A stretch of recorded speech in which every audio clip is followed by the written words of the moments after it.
சிவனும் சக்தியும் சேர்ந்தா மாசுரா அப்படின்னு சொல்லிட்டு நம்ம தலைவர் திரு விஜய் அவர்கள் மக்களுக்கான ஒரு நல்ல போலீஸ் அதிகாரியா ஜில்லா படத்துல நடித்தது மட்டும் இல்லாம நிகழ்லையும் மக்களுக்கான சிறந்த காவல்துறை நண்பர்களை இன்னைக்கு மக்களோட சேவைக்காக உருவாக்கி வச்சிருக்காங்க. ரெண்டு சேவை மட்டும் சொல்றேன், ரொம்பவே முக்கியமானது. கன்னியாகுமரி மாவட்டம் கருங்கல் என்னும் பகுதியில் இருக்கக்கூடிய பெத்லகேம் என்னும் ஒரு சிறந்த பள்ளியில தான் என்னோட பள்ளி பருவத்தையே கடந்தேன். அதே இன்ஸ்டிடியூஷனுக்கு இல்ல இன்னைக்கு இயங்கி வரக்கூடிய பெத்லகேம் நர்சிங் கல்லூரியில ஆன்சிஜி என்ற 21 வயதான ஒரு தங்கை ஒருத்தங்க படிச்சு வந்திருக்காங்க. காலேஜ்ல நல்ல காசு வாங்குறீங்களே, ஃபீஸ் வாங்குறீங்களே, ஒழுங்கா வாய்க்கு ருசியா இல்லாம இருந்தா கூட நல்ல சாப்பாடு போடுங்க அப்படின்னு சொல்லிட்டு மாணவிகள் எல்லாரும் சேர்ந்து கம்ப்ளைண்ட் பண்ணியிருக்காங்க, வெளியேயும் சொல்லியிருக்காங்க. இது எல்லாத்தையும் முக்கியமா முன்னெடுத்து பேசி வழிநடத்தின மாணவி யாருன்னா இந்த மாணவி. நியூஸ் வெளில வந்த உடனே கல்லூரியோட பேர் கெட்ட பேர் ஆயிரமோ அப்படின்னு சொல்லிட்டு என்ன பண்ணாங்கன்னு தெரியல, என்ன கர்மமான வேலையில் ஈடுபட்டாங்கன்னு தெரியல, மாணவியோட உடல் பல எலும்பு முறிவுகளுடன் கண்டெடுக்கப்பட்டிருக்காங்க. அதாவது மர்மமான முறையில கல்லூரி செயல்பட்டு வந்த டைம்ல மாணவி உயிரிழந்திருக்காங்க. சரி, கூட படிச்ச மாணவி சக மாணவி இப்படி உயிரிழந்திருக்காங்க, என்னதான் நடந்துச்சு, என்னதான் மர்மம் அப்படின்னு சொல்லிட்டு தெரிஞ்சுக்கிறதுக்காக, வெளியே வரணுங்கிறதுக்காக, நீதி கிடைக்கணுங்கிறதுக்காக கூட படிச்ச ஸ்டூடெண்ட்ஸ் போராட்டம் பண்ணுவாங்க இல்ல, அப்படி போராட்டத்தில் ஈடுபடும் போது ஸ்டூடெண்ட்ஸ் கூட பார்க்காம உடம்புல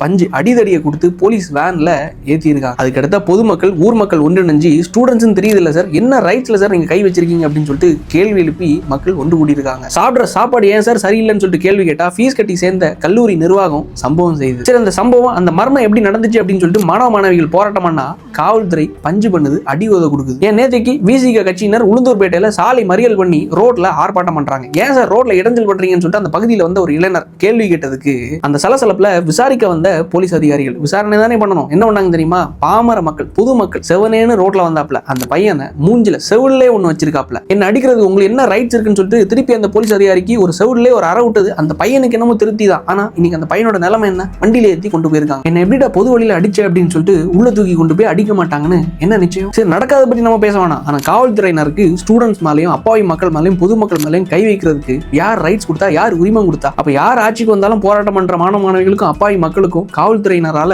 இதான் நிலைமை இல்ல. மனசாட்சியோடு ஒண்ணு பண்ணுங்க, முடிஞ்சளவு 4 பேருக்கு ஷேர் பண்ணுங்க, தட்டி விடுங்க. உயிர் போன தங்கையோட உயிர் என்னவோ திரும்பி வராது. அந்த குடும்பத்துக்கு ஒரு நீதி கிடைக்கிறதுக்கோ, அத்துமீறலில் ஈடுபட்ட காவல்துறையினர் தண்டிக்கப்படுறதுக்கோ, மேலும் இந்த ஸ்டூடெண்ட்ஸ் மேலேயோ மாணவ மாணவிகள் மேலேயோ அப்பாவி பொதுமக்கள் மேலேயோ கை வைக்கிறதுக்கு இந்த காவல்துறையினர் யோசிப்பாங்க இல்ல. சட்டம் ஒழுங்கு நேரடி கட்டுப்பாட்டில் தன் கையில் வைத்திருக்கும் முதலமைச்சர் திரு விஜய் அவர்கள் இந்த 2 சம்பவத்தையும் கொஞ்சம் பிரையாரிட்டைஸ் பண்ணி ஒத்து பார்த்தீங்கன்னா தக்க நடவடிக்கை எடுப்பீர்கள், எடுக்கப்படும் என்றும் நம்பி விடைபெறுகிறேன். நன்றி, வணக்கம்.